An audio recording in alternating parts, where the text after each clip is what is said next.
오늘 교회는 주님의 충성된 일꾼이 있는 곳입니다라는 제목으로 말씀을 나누겠습니다. 우리는 평가의 시대 속에 살고 있습니다. SNS를 통해서, 유튜브를 통해서 우리가 교회에 대한 많은 그 이야기와 설교자들을 보게 되죠.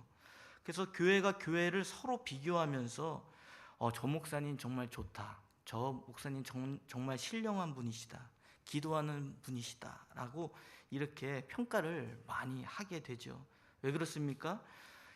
유튜브를 통해서 많은 설교자, 크고 큰 목사님의 설교, 또 대형교회 목사님의 설교, 작은 교회 목사님의 설교, 유명한 교회 목사님의 설교를 끊임없이 듣기 때문이죠.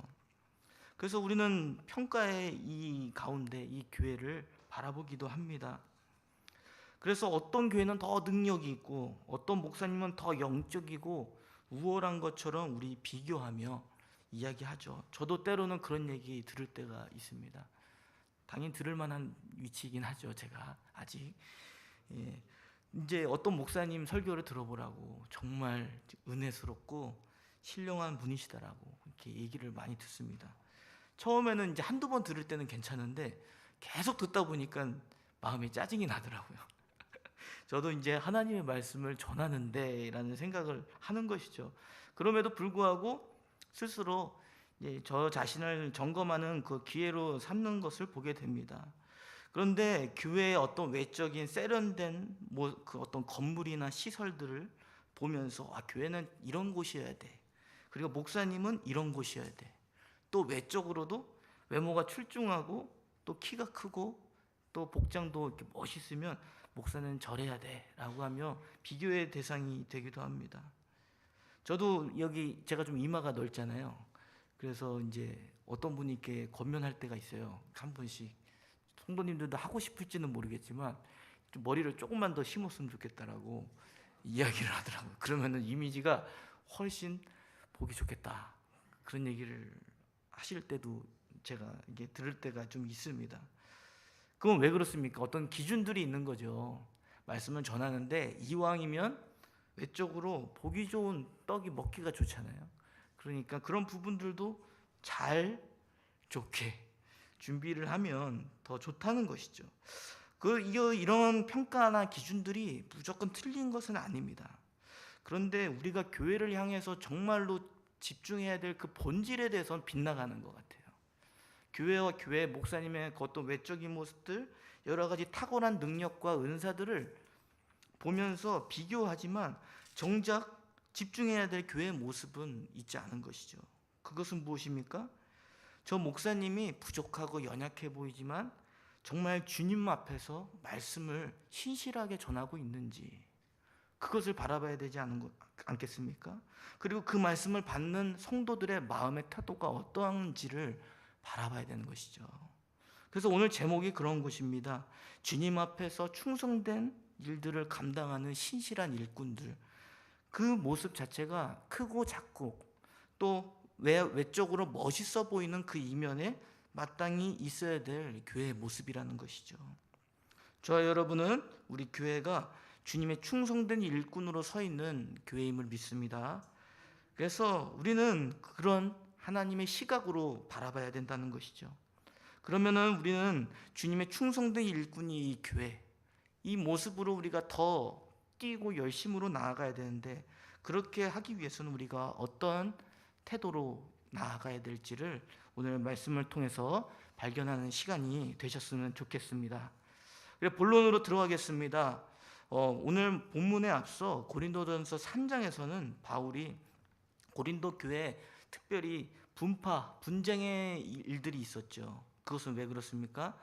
이제 말씀을 전하는 바울이나 아볼로, 베드로 이런 지도자들을 성도들이 보면서 세속적인 기준으로 그 사람들을 자랑하는 거죠. 그 지도자들의 어떤 외적인 모습이나 또 탁월한 언변 능력, 또 탁월한 은사들을 보면서 그것을 절대적인 기준으로 삼으며 사람을 추종하고 있었던 것을 기억할 것입니다. 그래서 바울은 이야기하는 것이죠. 교회의 지도자들은 결국 성도들을 섬기기 위한 역할일 뿐이다.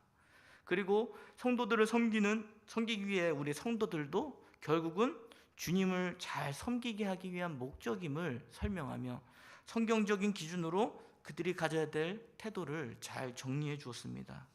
그러면서 오늘 본문에서는 고린도 교회의 그 분쟁에 대한 결론적인 권면을 하는 것이죠.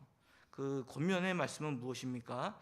우리 다 함께 본문 고린도전서 4장 1절에서 2절 말씀을 읽겠습니다. 시작.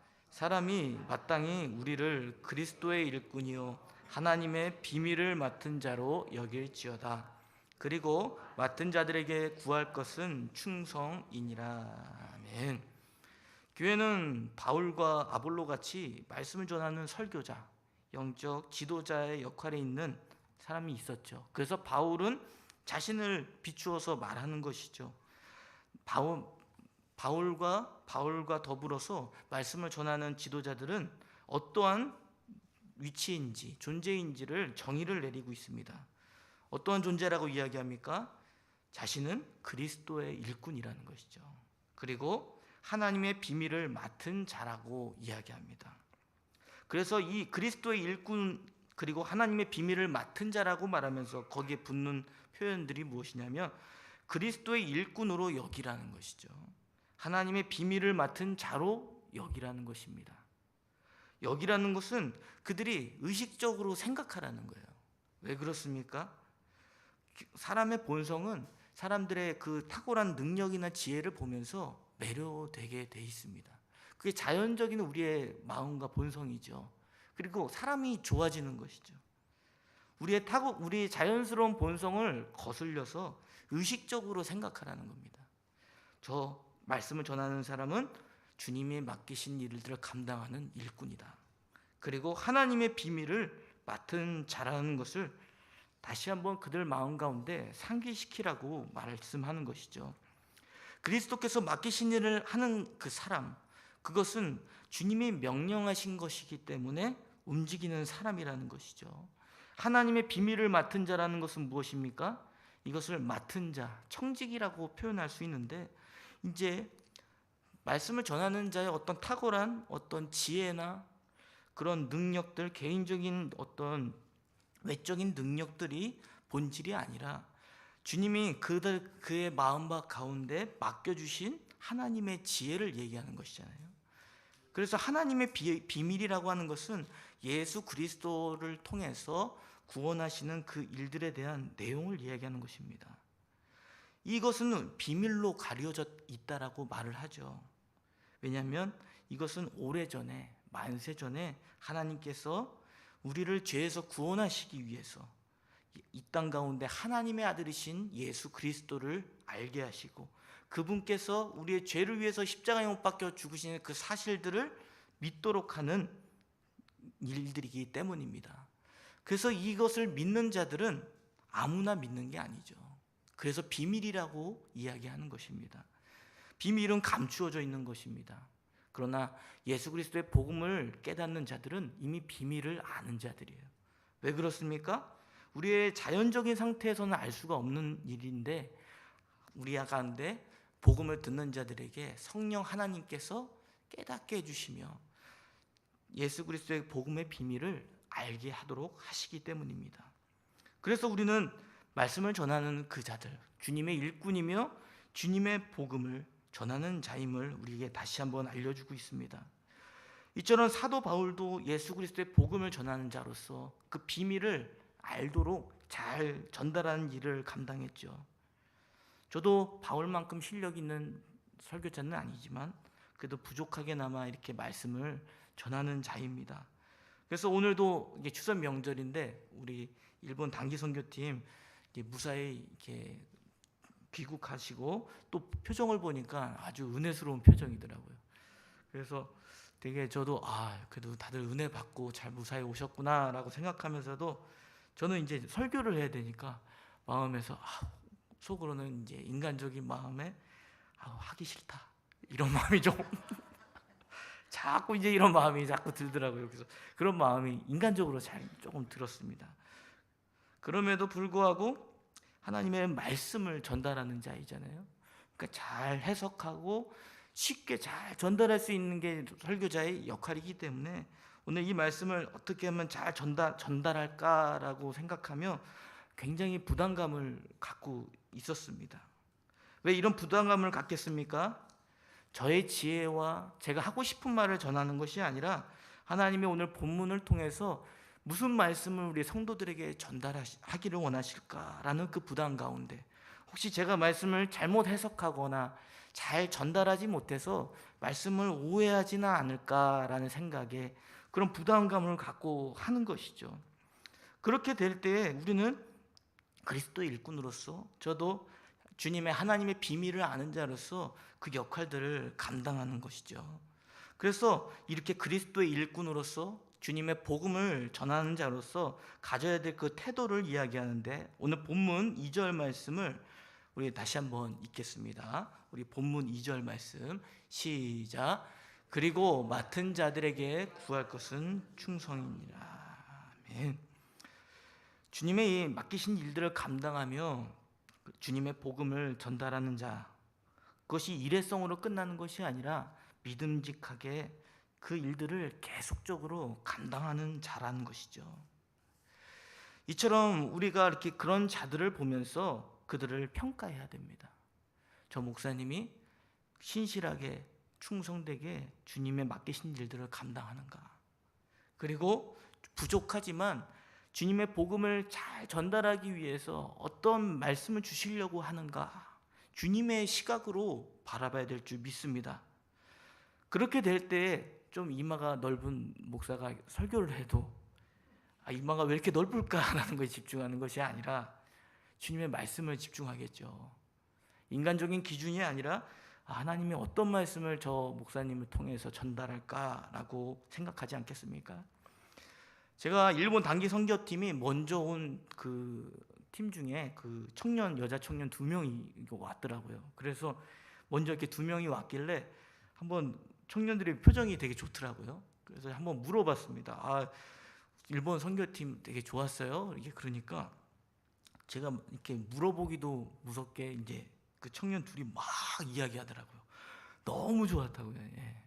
그러면서 뭐가 그렇게 좋았어요? 그러니까 거기 니시 후쿠오카 이제 교회 섬기고 계시는 그 박청민 일본 선교사님이 이제 우리 일본 단기 선교팀을 일본에 갔을 때 섬겨 주셨잖아요. 그래서 박청민 일본 선교사님의 그 모습을 보면서 너무 좋았다라고. 그래서 어떤 청년은 내가 나중에 결혼하면 이런 분하고 결혼하고 싶다고 그런 얘기를 막 하더라고요. 그러면서 이제 그 선교사님이 어떻게 우리 성도님들을 섬겨주셨는지를 이렇게 이야기를 했습니다. 가장 감명 깊었던 거는 한 사람 한 사람의 이름을 다 기억하고 있었다는 것이죠. 한 사람 한 사람 그리고 가족 관계가 어떻게 되는지까지 다 알면서 한 사람 한 사람 그분을 이름을 불러줬다라고 얘기를 들었습니다. 그것을 보면서 저도 진짜 저 선교사님 제가 만나지는 못했지만 한 영혼 한 영혼에 정말 관심이 많이 계신 분이시구나라는 것을 느꼈습니다. 그리고 청년이 또 이야기하는데 무려 3시간 동안 간증을 했는데 굉장히 좀 지루했대요. 지루하기는 했지만 이제 간증을 이제 통역을 해주시잖아요. 일본어로 이렇게 통역하는데 우리 교회 성도님들이 다 이렇게 간증할 때 그걸 통역할 때 혹시 오해 소지가 되는 말이 있을 때 그걸 다 교정해 주시면서 통역을 해주시고 끝까지 섬겨주셨던 이야기를 또 들었습니다. 그것뿐만 아니라 우리 선교지 갈 때마다 이 선교사님께서 이제 버스로 다 일일이 이렇게 운전해 주시고 섬겨주시는 이야기들을 들으면서 너무나도 좋았다고. 그리고 일본에 대해서 특별히 좀 반감을 갖고 있었는데 일본의 문화에 대해서 세심하게 설명해 주시면서 저희들도 그리스도 안에서 일본이 한 형제라는 것을 다시 한번 일깨우는 시간을 가졌다라고 이야기하며 이 간증의 이야기를 들었습니다. 제가 더 이야기해보라 한 것도 아니에요. 그냥 물어봤는데 막 입에서 막 쏟아지더라고요. 자, 이 얘기를 들으면서 진짜 복음을 위해서 충성되게 그 맡긴 일들을 감당하는 그 선교사님의 입을 통해서 그의 삶을 통해서 그들에게 영향력을 행사한다는 것을 다시 한번 느꼈습니다. 그리고 우리 갔다 온 청년들도 다시 한번 주님의 그 복음의 능력을 깨닫게 된 것이죠. 우리가 이처럼 교회에서 우리가 집중해야 될 것은 무엇입니까? 설교자를 통해서, 영적 지도자들을 통해서 주시는 주님의 음성을 들어야 될 줄 믿습니다. 하나님의 비밀을 깨닫는 자로서 주님의 말씀을 듣기 위해서 낮은 자세로 평가하는 그런 태도가 아니라, 오늘 주님 저에게 주실 말씀이 무엇입니까? 라는 그런 태도로 임해야 될 줄 믿습니다. 그렇게 될 때 영적 지도자, 설교를 전하는 사람이 이 교회의 중심에 있긴 하지만 그 말씀을 듣는 자들도 하나님의 비밀을 깨달은 자죠. 비밀을 맡은 자입니다. 그들도 다시 한번 청지기적 삶을 살아갈 수 있도록 하게 된다는 것이죠. 그래서 영적 지도자뿐만 아니라 우리 역할을 맡고 있는 목사님, 장로님, 권사님, 집사님, 우리 교사들, 모든 성도님들이 주님의 비밀을 맡은 자이며 주님의 맡기신 일들을 충성되이 감당하는 자인 것을 저와 여러분이 믿으시기를 바랍니다. 자, 그러면 우리가 그리스도의 일꾼으로서 또 복음을 깨달은 자로서 우리가 충성되이 감당해야 될 이유는 무엇일까요? 그리스도께서 맡기신 일을 하는 일꾼, 복음의 비밀을 맡은 청지기적 삶을 충성되이 우리는 감당해야 되는데, 그것은 오늘 결론을 이야기하자면 그 충성된 삶을 평가하는 자가 있다는 것이죠. 최종적인 평가를 내리시는 분이 계신다는 것입니다. 그분은 누구입니까? 사람의 평가도 아니고 내 스스로의 양심에 따른 나 스스로의 평가도 아닙니다. 우리의 모든 충성된 삶과 복음을 전하는 그런 삶의 모습들을 주님께서 평가하신다는 것입니다. 우리는 마음에 다른 사람의 그 평가에 민감한 태도를 가지고 있죠. 사람의 평가에 너무나도 민감한 본성을 가지고 있어서 사람에게 인정받고 싶어하는, 칭찬받고 싶어하는 그 모습을 떨칠 수가 없습니다. 그래서 우리가 때로는 교회를 섬긴다고 하지만, 때로는 직분을 갖고 있다고 하지만, 믿음의 본을 보여야 되는 자리에 있음에도 불구하고 다른 사람의 눈치를 보면서 주님을 섬길 때가 있죠. 내가 이만큼 신앙생활 했으니까 이 정도 하면 내가 이거는 해야지, 이 일은 감당해야지, 남이 하는 일이고 모두가 하는 일이니까 그냥 내 순서가 왔으니까 해야지, 이런 태도를 갖는다는 것이죠. 그것뿐만 아니라 우리의 개인적인 신앙생활도 마찬가지입니다. 우리가 구제하는 일도, 봉사하는 일도, 또 하나님께 드리는 헌금의 일도 다른 사람의 시선을 신경 쓰며 주님을 섬기는 모습을 보게 됩니다. 이것이 진정 우리가 주님 앞에서 평가받는 모습은 아니겠죠. 그래서 이 판단의 기준은 우리의 생각과 다른 사람의 시선과 평가에 좌지우지 되는 것이 아니라 주님 앞에서 우리가 다시 한번 우리 자신을 돌아봐야 된다는 것을 이야기합니다. 우리 다 함께 오늘 본문 고린도전서 4장 3절에서 5절까지 말씀을 읽겠습니다. 시작. 너희에게나 다른 사람에게나 판단받는 것이 내게는 매우 작은 일이라. 나도 나를 판단하지 아니하노니 내가 자책할 아무것도 깨닫지 못하나 이로 말미암아 의롭다함을 얻지 못하노라. 다만 나를 심판하실 이는 주시니라. 그러므로 때가 이르기 전 주께서 오시기까지 아무것도 판단하지 말라. 그가 어둠에 감추인 것들을 드러내고 마음의 뜻을 나타내시리니 그때 각 사람에게 하나님으로부터 칭찬이 있으리라. 아멘. 바울은 다른 사람에게 자신이 충성된 일을 하는 것에 대한 판단과 평가가 다른 사람에게 있지 않다라고 말을 합니다. 바울 자신은 다른 사람의 칭찬과 인정을 받는 그 평가의 그 기준으로서 그들의 평가가 절대적 기준이 될 수 없다는 것이죠. 그들이 말하는 충고나 의견을 무조건 배제시킨다는 의미는 아닙니다. 왜냐하면 바울은 디도서 1장 7절의 말씀에서 다른 사람의 의견이나 충고가 있을 때 그것이 하나님의 뜻에 부합하는 것인지 분별하여서 진지한 태도로 열린 마음을 가지고 그것을 받아들이는 자세가 필요하다라고 말씀했기 때문이죠. 마치 우리가 이미지로 상상해 보면 이런 구조와 같은 것 같아요. 마치 우리 위에서 어떤 사람이 평가를 하잖아요. 근데 그 평가가 절대적이지 않은 것이죠. 그 상대방이 평가는 그 위에 누가 있는 것입니까?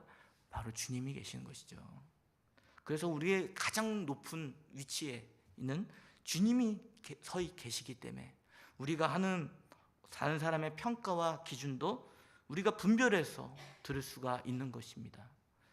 다른 사람의 평가와 또 의견이나 그 주장들도 우리가 지혜롭게 저 이야기가 주님이 보실 때 합당한 말씀인가 평가인가를 돌아보며 우리는 그런 받아들이는 태도가 필요하다는 것을 이야기해 줍니다.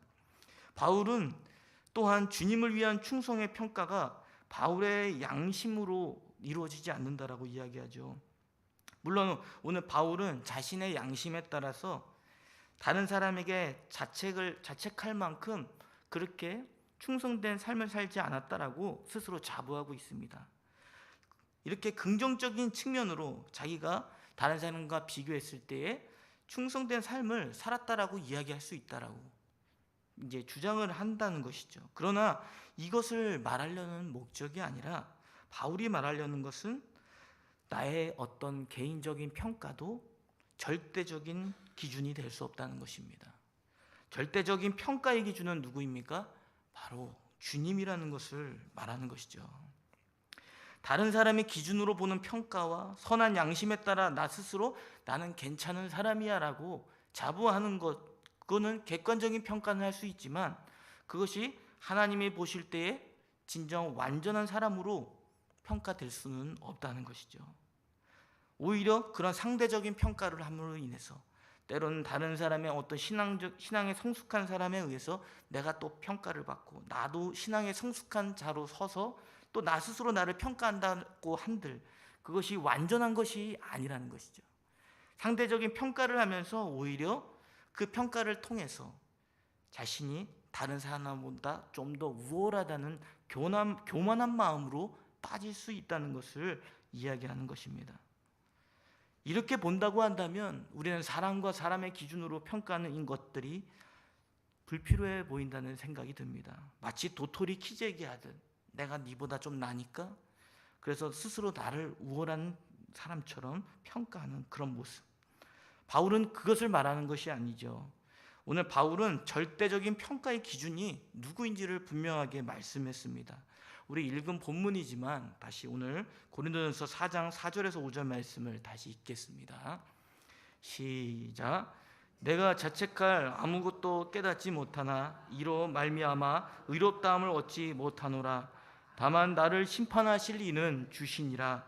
그러므로 때가 이르기 전 주께서 오시기까지 아무것도 판단하지 말라. 그가 어둠에 감추인 것들을 드러내고 마음의 뜻을 나타내시리니 그때 각 사람에게 하나님으로부터 칭찬이 있으리라. 아멘.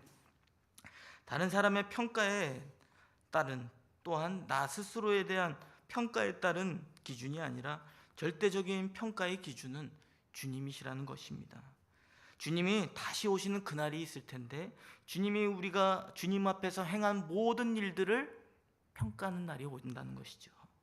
그리고 주님 앞에서 다른 사람 눈치를 보며 섬겼던 일들을 부끄럽게 하실 것입니다. 우리의 감추어져 있는 죄의 모습들, 부끄러운 그런 연약한 모습들까지 주님께서 다 드러내시면서 주님을 위해서 맡긴 일들을 충성되게 감당했는지 그 사실들을 평가한다는 것이죠. 그래서 우리는 주님 앞에 늘 두렵고 떨리는 마음으로 주님의 평가가 어떻게 이루어질까를 생각하며 주님을 섬겨야 될 줄 믿습니다. 저도 사역을 하면서 때로는 주변 사람들의 조언과 권면에 대한 평가를 많이 받았습니다. 그리고 때로는 이제 어떤 이 직분을 맡으면서 이제 사역을 하는 가운데 다른 사람이 어떻게 볼까라는 생각 때문에 때로는 내 양심의 불편함 때문에 주님의 어떤 성경적인 기준으로 판단을 하는 것들이 어려울 때가 있고 때로는 흔들릴 때도 있었습니다. 한 예화로 들자면 제가 예전에 이제 강도사일 때 이제 조그만 교회에서 한 30명 정도 되는 교회입니다. 그래서 중고등부를 맡아서 이렇게 사역을 하는데 너무나도 작은 교회였기 때문에 거기에 섬기는 우리 성도님들이 딱 한정이 돼 있었어요. 그래서 제 눈에 이제 꼽히는 성도님들이 한 3명에서 4명 정도밖에 되지 않았습니다. 그래서 이 3명, 4명 되는 성도님들이 교사도 섬기시고 또 우리 성도님들 오실 때 또 새로 오신 분들 올 때에 이렇게 간식 같은 걸 또 준비하시고 또 식당에 투입돼서 식당까지 다 일을 하시는 모습들을 보았습니다. 또한 찬양 이제 사역자도 있었는데 그 성도님 중에 찬양 사역을 전문으로 하시는 그 집사님도 여러 이제 역할들을 맡으면서 굉장히 지쳐 있는 상황에 있었습니다. 그래서 제가 중고등부에 이제 교회에서 이제 교사분들이 그렇게 섬겨 주셨는데 약 3명 정도 됐습니다. 그런데 그 교사분들이 굉장히 마음에 쌓여 있는 것들이 많더라고요. 그래서 많이 지쳐 있고 불만과 불평이 언제 터질지 몰라서 제가 눈치를 좀 많이 봤습니다. 그래서 제가 뭘 이렇게 부탁을 드리려고 해도 이렇게 눈치를 싹 보면서 이거 좀 해주실 수 있으세요? 막 이렇게 권하기도 했습니다. 왜냐하면은 괜히 말을 잘못했다가 좀 이렇게 불씨가 저한테 튈 것 같은 느낌이 들었기 때문입니다. 그래서 뭔가 어떤 신앙적인 도전을 우리 같이 공유하기 위해서 교사분들과 이제 신앙 책을 하나 선정해서 이제 나눔의 시간들을 가졌습니다. 그래서 그 책을 보고 내가 신앙적으로 도전받고 깨닫고 또 반성할 점들이 있다면 한번 나눴으면 좋겠습니다라고 이야기했는데 이제 한 분씩 이야기하더라고요. 참 이 신앙적인 책을 보면서 이렇게 살아야 되는데라고 이렇게 다들 이야기해요. 그런데 그분들이 이렇게 뛰어넘지는 못하더라고요. 근데 이게 됩니까? 지금 현실적으로 누군 이렇게 살고 싶지 않아서 그런 겁니까? 라고 이렇게 이야기하더라고요. 근데 한 분이 조금 나이가 있으신 여자 집사님이셨는데 좀 이렇게 그 나눔을 불편하게 하는 내용을 좀 전달하셨어요. 이제 개인적으로 신앙적인 느낀 부분을 이야기하라고 하니까 여기 있는 사람들, 다른 사람들의 이야기를 다 묶어서 말을 하더라고요. 여기 있는 분들이 다 불만이 있고 다 그냥 하기 싫어서 억지로 하고 있겠지만 저도 그렇습니다. 그러면서 막 이제 얘기를 하시는 거예요.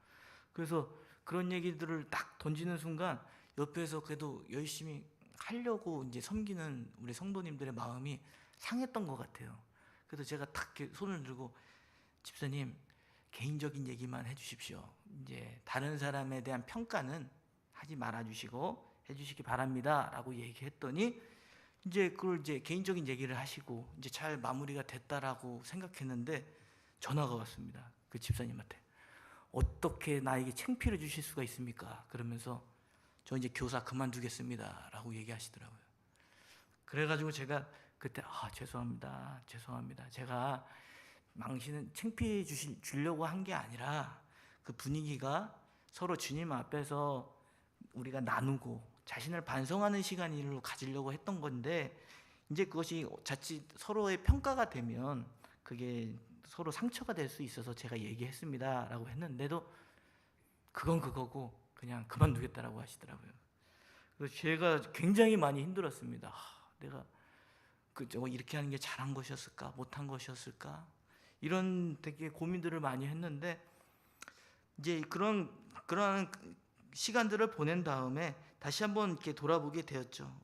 내가 이렇게 평가하는 부분들이 내가 그 성도님들이 다시 한번 믿음으로 설기 위해서 이것을 하려고 했던 것을 다시 한번 이렇게 새겨주면서 때로는 이 위치에서 이러한 일들을 할 때 어려움을 느끼기도 했습니다. 이렇게 그리고 그 집사님은 나중에 그렇게 말씀하셨죠. 이제 그만두고 더 이상 이제 하지 않겠다라고 말씀을 드리면서 마무리가 이게 되었는데 참 가슴 아픈 일이죠. 우리가 주님 앞에 자신을 돌아봐야 되는데 자신을 돌아보는 것이 아니라 오히려 상대방을 평가하는 자리로 가는 것. 이 모습. 저도 그 가운데 중심을 잡으려고 하는 저의 그 모습 가운데 때로는 이렇게 말하는 것이 옳은 일이었을까라는 고민을 하게 됐습니다. 그래서 그 집사님이 나중에 저를 평가하는 기준이 생겼어요. 저를 인격을 평가했는데 뭐라고 하는지 아십니까? 저 목사님은, 아니 저 강도사님은 굉장히 고지식한 사람이야. 이제 저한테 이렇게 평가를 하시더라고요. 그래서 저도 굉장히 고민했습니다. 내가 고지식한 게 뭘까? 그런 게 뭘까? 내가 정말 이렇게 말하는 것이 잘못된 것이었을까? 막 고민을 굉장히 깊이 했었던 것 같아요. 그래서 제가 아는 목사님한테, 제가 신뢰하는 목사님께 제가 이런 일이 있었는데 이게 잘한 것일까요? 막 그랬어요. 제가 아직 이게 사람들을 다룰 줄 몰라서 그런 걸까요? 막 이런 얘기를 막 하는데 그 목사님이 되려 기대를 안 했는데 되게 칭찬을 해주시더라고요. 잘했다고. 네가 그 기준을 잘 잡아주고 하나님 앞에서 그 사람의 영적인 시각들이 잘못되지 않도록 잘 해줬다라고 오히려 칭찬을 하더라고요. 그런데 저는 이제 그 집사님에 대한 평가를 받잖아요. 고지식한 사람으로 남았어요. 그런데 이제 그렇게 조언을 받고 저도 기도하면서 생각하고 결론을 낸 게, 그래 내가 좀 고지식해 보이면 어떠냐. 하나님의 말씀으로 이야기하고 또 권면했다면 그것으로 괜찮다라는 것으로 제가 마무리를 했습니다. 여러분은 어떻습니까? 때로는 이러한 우리가 사람의 기준과 평가에 의해서 우리가 마땅히 해야 될 권면의 말씀, 주님의 시각으로 볼 수 있는 그 권면의 말도 하지 못하는 것을 보게 되죠. 우리가 정말 집중해야 되는 것은 무엇인가요? 사람의 평가입니까? 사람이 어떻게 나를 볼까가 두려워서 그것을 붙들고 나아가는 것은 아니죠. 오직 주님이 나를 어떻게 보실까? 주님 앞에서 합당한 말인가? 합당한 생각인가? 합당한 행동인가를 돌아보며 저와 여러분이 나아가야 될 줄 믿습니다. 그래서 그런 기준으로 나아갈 때에 교회에는 충성된 주님의 일꾼이 많아질 수 있게 될 것입니다. 저와 여러분이 주님 앞에서 마지막 때, 마지막 날에 주님이 오실 때에 우리를 철저하게 평가하실 것입니다. 그리고 우리는 그 충성된 삶을 지금부터 살아가며 주님 오시는 그날에 주님께 인정받고 칭찬받는 주님의 일꾼으로 서실 수 있기를 바랍니다. 말씀을 맺겠습니다. 교회는 그리스도께서 맡기신 일들을 충성되이 감당하는 사람들이 있는 곳입니다. 다른 사람의 평가와 또한 나의 어떤 평가가 절대적인 기준이 될 수 없습니다. 오직 주님이 앞에서 우리가 주님이 우리를 어떻게 보실까를 바라보며 주님의 맡기신 일들, 주님의 맡기신 복음의 그 은혜를 가지고 복음을 전달하는 사람이 되어야 할 줄 믿습니다. 다른 사람의 의견이나 주장과 평가 가운데 말씀을 잘 분별할 수 있는 성도님들이 되시기를 바랍니다. 그래서 우리가 부족한 또 연약한 목사들의 또 설교의 말씀을 통해서 저분들을 통해서 하시고자 하는 하나님의 말씀이 무엇일까, 그걸 세심하게 바라보며 주님의 말씀을 받고 하나님의 그 비밀을 깨달은 자로서 충성된 일꾼으로 서시는 저와 여러분이 되시기를 바랍니다.